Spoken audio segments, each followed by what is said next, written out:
दोस्तों, आप चाहे तो कुछ भी कर सकते हैं, पूरी दुनिया जीत सकते हैं, लेकिन अपने मन की चाल समझना इन सब कामों से कठिन काम होता है। आज की जो कहानी मैं आपको सुनाने जा रहा हूँ, उसमें आपको कुछ ऐसे तरीके पता चलेंगे जिससे कि आप अपने मन की चाल को भली भांति पकड़ सकते हैं, उसको जान सकते हैं, उसका निरीक्षण कर सकते हैं और उसके बाद अपनी आदतों में बदलाव कर सकते हैं। एक बार एक शिष्य गुरु के आश्रम में शिक्षा ग्रहण करने के लिए आया हुआ था। वो शिष्य अपने गुरु की बात कम सुनता था, लेकिन अपनी बात बताने में वो बहुत उत्सुक रहता था। एक दिन गुरु ज्ञान पर चर्चा कर रहे थे। ध्यान किस प्रकार किया जाता है और ध्यान का क्या महत्व होता है, इसी पर चर्चा चल रही थी। आश्रम के सभी शिक्षक मौन होकर अपने गुरु की बातों को सुन रहे थे। गुरु उनको समझा रहे थे कि आप किसी भी प्रकार का ध्यान करते हो, लेकिन ध्यान की गहराइयों में जाने के लिए आपको अपने मन के अंदर प्रिंस जागृत करना होगा। ध्यान करते समय आपको निरंतर अपने मन का निरीक्षण करना होगा कि आपके मन के अंदर किस प्रकार के विचार आते हैं। गुरु अपनी बात पूरी कर पाते, इससे पहले ही वो वाचाल शिष्य बीच में ही बोल पड़ा। उसने कहा, गुरु जी, मैं बहुत दिनों से अपने मन का निरीक्षण कर रहा हूँ। मैं हर आने जाने वाले विचार बड़ी गहराई से देखता हूँ, समझता हूँ, लेकिन उसके बावजूद मेरे मन की आदतों कुछ बदलाव नहीं आ रहा है। मैं अक्सर सुबह देरी से उठता हूँ और रोज रात को मैं यही सोच कर सोता हूँ कि मैं सुबह जल्दी उठूंगा, जल्दी उठकर ध्यान करूंगा, अपने मन का निरीक्षण कर लूंगा, लेकिन मैं ये कर नहीं पाता हूँ। मैंने अपने साथी शिष्यों से भी इस बारे में चर्चा की, लेकिन उनके पास भी इसका कोई जवाब नहीं है। इस आश्रम में कोई एक दूसरे से बात ही नहीं करना, सब लोग चुपचाप रहते हैं, कोई चर्चा नहीं होती। ऐसे हम अपने मन को कैसे समझ पाएंगे, उसका निरीक्षण कैसे कर पाएंगे? जब तक हम अपने मन के विचारों का, अपने मन की आदतों का एक दूसरे के सामने जिक्र नहीं करेंगे, उसके चर्चा नहीं करेंगे, उस पर बहस नहीं करेंगे, तब तक हम चुप रहकर अपने मन को कैसे समझ पाएंगे? कृपया करके इन सभी शिष्यों को समझाने की कृपा करें कि कम से कम एक दूसरे से अपने मन की बात साझा तो करें। उनके मन में क्या विचार चलते हैं, ध्यान में उनके अंत क्या हुआ है, क्या महसूस करते हैं ध्यान करते वक्त, कम से कम आश्रम में इन बातों की तो चर्चा होनी चाहिए। गुरु ने उस वाचाल शिष्य से पूछा कि तुम दूसरों के मन की बात क्यों जानना चाहते हो, उससे तुम्हारा क्या फायदा होगा? क्या तुम्हें आत्मनिरीक्षण करने के लिए दूसरे के मन के विचार जानना जरूरी है? उनके मन में क्या चलता है, इससे तुम्हारा क्या फायदा होगा? क्या तुम मुझे इस बात का उत्तर दे सकते हो राजा? शिष्य ने अपने गुरु से इस प्रकार के उत्तर पिक्चर नहीं की थी। उसने सोचा कि बात तो गुरु जी ठीक कह रहे हैं, इससे मेरा क्या फायदा होगा? अगर मैं दूसरे के मन की बात जान भी लूंगा या फिर दूसरों के सामने अपने मन की बात बता भी दूंगा तो उससे मेरा क्या फायदा होगा? क्या मैं अपने मन को समझ पाऊंगा? ओवरचार्ज शिष्य अपने ही द्वारा किए गए प्रश्न में उलझ चुका था। उसके पास इसका कोई उत्तर नहीं था, लेकिन फिर भी उसने दूसरे शिष्यों के सामने अपनी बात को ऊंचा दिखाने के लिए गुरुजी से कहा कि गुरुजी, अगर हमें ये पता चल जाएगा कि दूसरे के मन में क्या विचार चलते हैं और उन विचारों का उद्यान में जाकर किस प्रकार निरीक्षण करते हैं, तो इससे तो हमें भी ध्यान लगाने में आसानी रहेगी। हम भी अपने ध्यान में उसी प्रकार अपने विचारों का निरीक्षण कर पाएंगे, अपने मन को समझ पाएंगे। क्या आपको नहीं लगता कि गहरा ध्यान लगाने के लिए किन बातों का ध्यान रखा जाए, किस प्रकार अपने मन का निरीक्षण किया जाए? इस बात की चर्चा करने से दूसरे शिक्षकों का भी भला हो सकता है। गुरुजी ने उससे पूछा कि महान लोग कोशिश एक गहरा ध्यान लगा हुआ, और अगर वो तुम्हें अपनी मनोदशा बता भी दे कि किस प्रकार वो अपने मन का निरीक्षण करता है, अपने विचारों का निरीक्षण करता है, तो तुम्हें क्या लगता है कि यह जानकर तुम भी गहरे ध्यान कर पाओगे? अगर तुम ऐसा सोच रहे हो तो मैं तुम्हें एक बात बता दूं कि तुम अपने ही मन के बनाए हुए चाल में खुद फंस जाओगे। अगर तुम्हें कोई ऐसी प्रक्रिया पता चल गई कि गहरे ध्यान में किस प्रकार प्रवेश किया जाता है, तो तुम्हारा मन उसी प्रक्रिया का अनुसरण करने की कोशिश करेगा। तुम वर्तमान में उपस्थित होकर अपनी मनोदशा नहीं समझ पाओगे, बल्कि तुम्हारा मन तो उस प्रक्रिया के विचारों में उलझा रहेगा। तुमने अपने मन को एक काम दे दिया करने के लिए और तुम्हारा मन उसी काम को करता रहेगा। तुम भी उस काम में सम्मिलित हो जाओगे, तो तुम अपने मन का निरीक्षण किस प्रकार कर पाओगे, क्योंकि तुम तो खुद अपने मन के साथ सम्मिलित हो गए, तुम तो खुद अपने मन के साथ एक हो गए। गुरुजी ने बताया कि तुम अपने मन को तभी समझ सकते हो जब तुम अपने मन से अलग हटकर अपने मन को दे पाओ, अपने मन की चाल को दूर से खड़े होकर समझ पाओगे। जिस भी विषय को, ये जिस भी चीज को तुम्हें समझना हो, तुम्हें उसे अलग होकर देखना होगा। अगर तुम उसके साथ एक हो गए तो तुम उसको कभी नहीं समझ पाओगे, तुम उसके साथ सम्मिलित हो जाओगे। जिस प्रकार तुम अपने विचारों को समझने की कोशिश करते हो, लेकिन विचारों को समझते समझते तुम अपने ही विचारों में खो जाते हो, कभी अनुभव किया है? तुमने शिष्य ने हाँ में सर हिलाते हुए कहा कि गुरुजी, जब भी मैं अपने विचारों का निरीक्षण करने लगता हूं तो ऐसा ही होता है, मैं अपने ही विचारों में खो जाता हूं। कुछ समय बाद मुझे ध्यान आता है कि मैं अपने विचारों का निरीक्षण कर रहा था, तो उसके बाद मैं फिर से अपने विचारों का दृष्टा बन जाता हूं, उनका साक्षी बनने की कोशिश करने लगता हूं, लेकिन कुछ समय बाद मैं फिर से अपने विचारों के साथ ही खो जाता हूं। गुरुजी ने सभी शिक्षकों को समझाते हुए कहा कि जिस प्रकार एक गुस्से से भरा हुआ आदमी कभी भी अपने गुस्से का निरीक्षण नहीं कर पाता, क्योंकि वो खुद अपने गुस्से के साथ एक हो जाता है, वो अपने गुस्से को ही अपना अस्तित्व मान लेता है, और इसीलिए कोई कभी नहीं देख पाता कि गुस्सा उसके मन को किस प्रकार प्रभावित कर रहा है, किस प्रकार यह गुस्सा उसके मन को दुखी कर जाएगा। वो कभी नहीं देख पाएगा, क्योंकि उसके पास वो कला नहीं है कि वह अपने गुस्से को अपने से अलग करके देख पाए।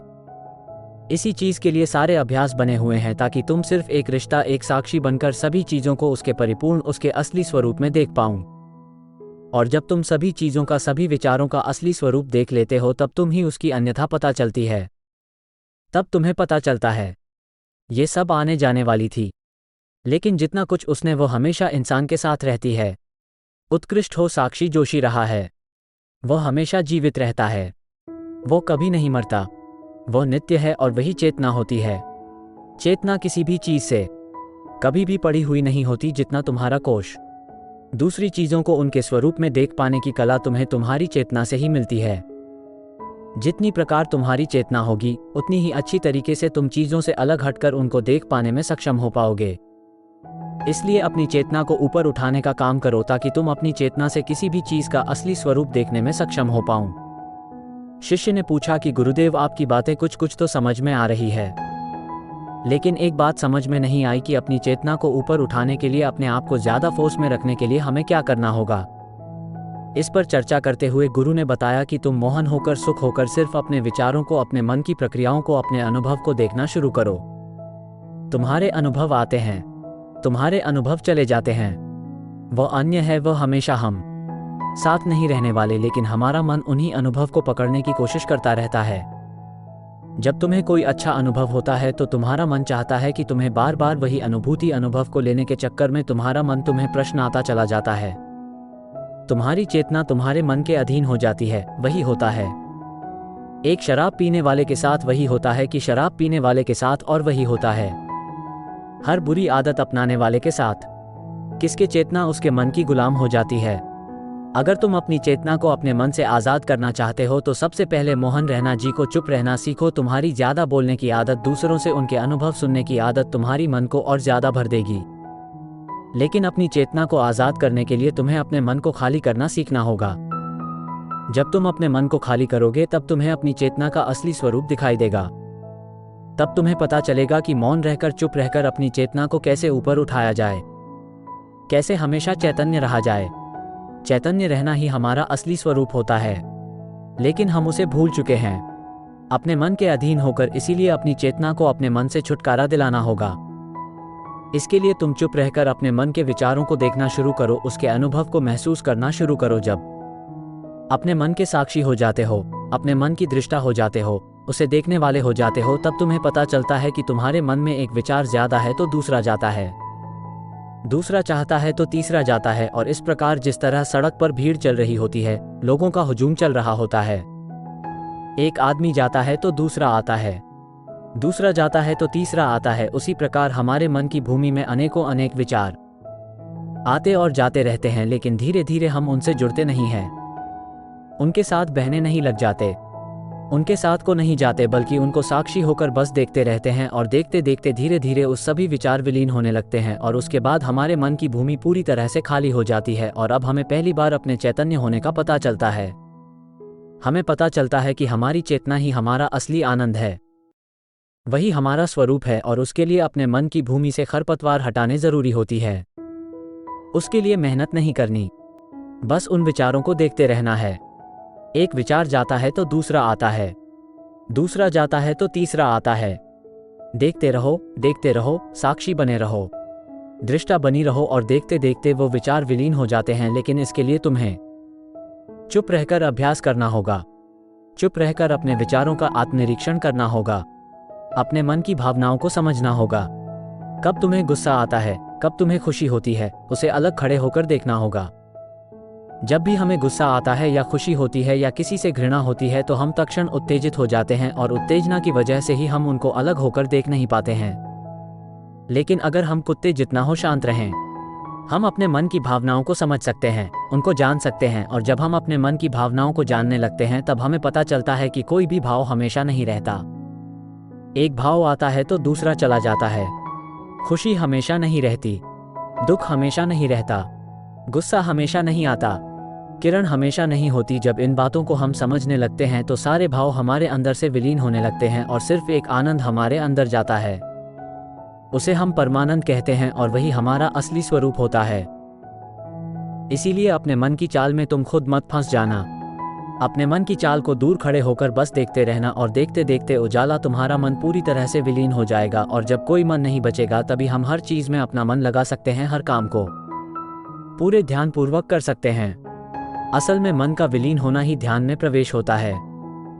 जब तक हमारा मन हावी होता है तब तक हम ध्यान में प्रवेश नहीं कर पाते, क्योंकि हमारे मन करेगा तब हम ध्यान करेंगे और जब हमारा मन नहीं करेगा तब हम ध्यान नहीं करेंगे। और ऐसा हर काम में लागू होता है। लेकिन एक बार अगर हमारा मन विलीन हो जाता है तो हम हर काम में ध्यान लगा सकते हैं और ध्यान ही हमारा असली स्वरूप बन जाता। इस ज्ञान भरी चर्चा को सुनकर सभी शिष्य प्रसन्न हो गए, लेकिन गुरु ने उन्हें चेतावनी देते हुए कहा कि तुम प्रसन्न हो रहे हो, ये भी तुम्हारे मन की एक भावना है। तुम्हें ये बातें सुनने में मजा आ रहा है, इसीलिए तुम प्रसन्न हो रहे हो। लेकिन ये बातें हमेशा कोई तुम्हें नहीं सुनाएगा और इसी वजह से तुम्हारा मन प्रसन्न नहीं रह पाएगा। अगर तुम्हें असली आनंद की खोज करनी है, ऐसी प्रसन्नता हासिल करनी है जो कभी मिली ना हो, तो तुम शांत होकर, मौन होकर, भावना रहित होकर अपने विचारों और अपनी भावनाओं को देखना शुरू करो।